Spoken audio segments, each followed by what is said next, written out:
मत्स्य अवतार की कहानी। जब भगवान विष्णु ने पृथ्वी को प्रलय से बचाया, सतयुग का समय था। धरती पर धर्म था, लेकिन एक भयंकर प्रलय महाजल आने वाली थी, जो सब कुछ बहा ले जाती। ये समय था जब भगवान विष्णु ने अपना पहला अवतार लिया, मत्स्य रूप में, यानी एक विशाल मछली के रूप में। राजा सत्यव्रत एक धर्मात्मा और तपस्वी राजा थे। एक दिन वो नदी में जल अर्पण कर रहे थे, तभी उनके हाथों में एक छोटी सी मछली आई। मछली ने उनसे विनती की, हे राजन, मुझे बचा लीजिए, अन्य बड़ी मछलियां मुझे खा जाएंगी। राजा को दया आ गई।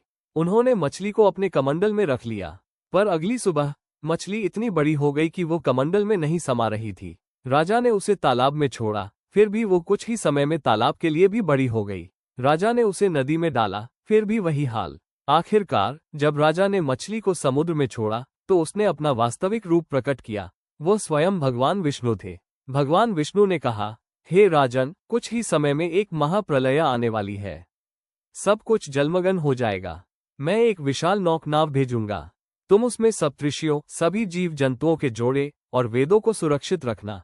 ठीक उसी समय भयंकर बारिश और बाढ़ आए।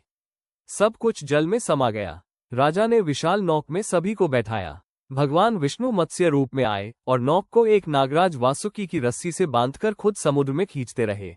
इस तरह भगवान विष्णु ने जीवन, धर्म और ज्ञान वेद को प्रलय से बचा लिया। प्रलय के बाद नई सृष्टि की शुरुआत हुई। राजा सत्यव्रत को आगे चलकर वैवस्वत मनु कहा गया, जिन्हें मानव जाति का आदि पिता माना जाता है। सीख, दया, श्रद्धा और सच्चा धर्म कभी व्यर्थ नहीं जाते। भगवान हर युग में अपने भक्तों की रक्षा के लिए आते हैं। यह अवतार दिखाता है कि जब भी सृष्टि पर संकट आता है, भगवान विष्णु कोई न कोई रूप लेकर रक्षा करते हैं।